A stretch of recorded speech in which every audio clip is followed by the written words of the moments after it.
Well, we made it. It's the last day of the sprint. Time to share what the team was able to complete with our stakeholders. Wait, what's that?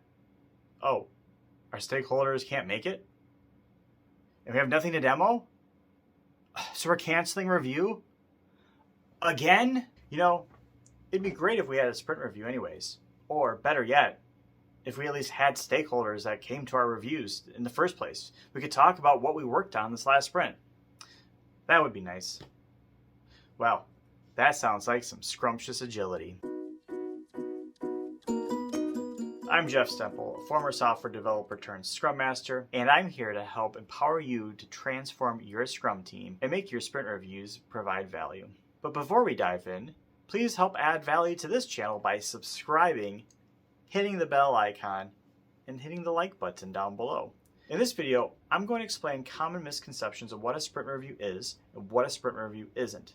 I will also provide a current example from my work to show what a sprint review looks like in practice. The sprint review is quite possibly the most neglected ceremony within the Scrum framework. Mostly, this is due to a misunderstanding of what the purpose of the sprint review is or why it's valuable. All right, let's get to it. Let's talk about some misconceptions first and get those right out of the way. Number one, the sprint review isn't a demo. The most common misconception that I've heard time and time again is that the sprint review is just a demo of the work that the team completed. That's really just a small part of what the sprint review is. The team can certainly demo what they finished, but they should also be talking about what they worked on, any issues discovered, or anything else that popped up during the sprint. 2. The sprint review isn't cancelable. Another common misconception is that if certain people can't make it, then the sprint review can just be canceled or rescheduled to another time much later. Like all the other ceremonies in Scrum, it's necessary that these events occur at the same time each sprint to establish rhythm and cadence. If a stakeholder can't attend due to scheduling conflicts, then the sprint review should just be moved to a time that works for their schedule and occurs at that same time each sprint. The Scrum Master needs to ensure that the sprint review occurs. The team could also record sprint reviews and send them to the stakeholders as well.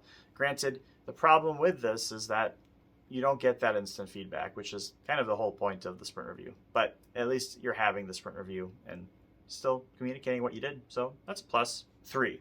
The sprint review isn't mandatory. At some of the places I've worked, stakeholders and developers treated the sprint review as optional. This isn't the case. Every ceremony within Scrum is a team event, with some caveats. That means that unless an individual happens to be out of the office, then they are expected to attend the sprint review. But what if the developer doesn't have anything to demo or talk to? Again, the review isn't a demo, see point 1. It's meant to be a discussion with the team and stakeholders to drive out further value on how to improve the product and what was accomplished. Now that we've gone over what the sprint review isn't, let's go over what the sprint review is. And of course, the Scrum Guide has us covered there. The purpose of the sprint review is to inspect the outcome of the sprint and determine future adaptations. The Scrum team presents the results of their work to key stakeholders and progress toward the product goal is discussed. During the event, the Scrum team and stakeholders review what was accomplished in the sprint and what has changed in their environment. Based on this information, attendees collaborate on what to do next. The product backlog may also be adjusted to meet new opportunities. The sprint review is a working session, and the Scrum team should avoid limiting it to a presentation. The sprint review is the second to last event of the sprint and is time-boxed to a maximum of 4 hours for a 1-month sprint. For shorter sprints, the event is usually shorter. So if the purpose of the sprint review is to inspect the outcome and present the results of the team's work, then it implies that the team needs to be there. The event needs to happen, and the team should in some way present the stories they completed. There are many ways the team can run this ceremony, and there is no one right way to do it.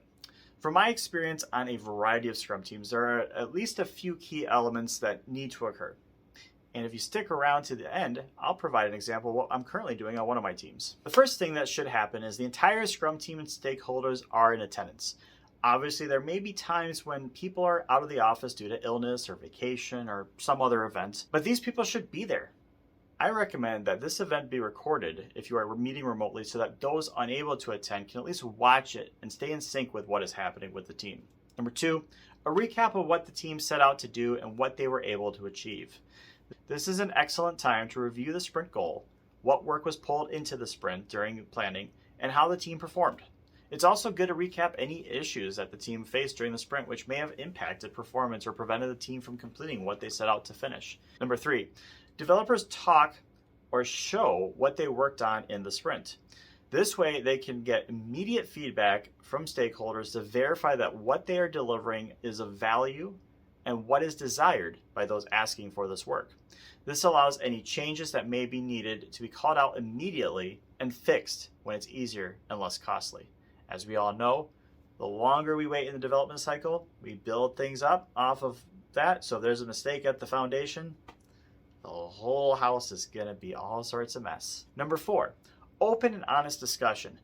This is the time for stakeholders to ask questions, get clarification on what the team worked on, and provide feedback. It's also necessary for Scrum Masters to make sure that the discussion is civil, productive, and non-accusatory. These conversations aim to deliver better quality and value to our customers, whoever they may be. All right, so what does this look like in practice? As I hinted at earlier, I'll go through what my current team does to give you a launching point. And again, this is just what our team does and what works well for our team. You may have something different that works well for your team. It's all about experimentation. Our sprint review begins with our product owner driving the conversation. She explains what the team's sprint goal was, recaps the stories that we brought into the sprint at sprint planning, explains how much of that was completed, talks about any additional work that was brought in if our team capacity allowed it or if some fire broke out and we had to switch gears, and how much of that was completed, and also celebrates what the team was able to accomplish with a % of planned work complete. After this recap, developers on the team give either a demo, a presentation, or speak about what they did. Typically after each story, there is the option for discussion. There may be none, a little, or a lot. And then this is repeated until all of the work has been gone over. Our team typically goes over everything, including our improvement stories, such as automation, tech debt, or other work that isn't typically considered exciting, because these items do provide value, even if it isn't intuitive to non-technical people.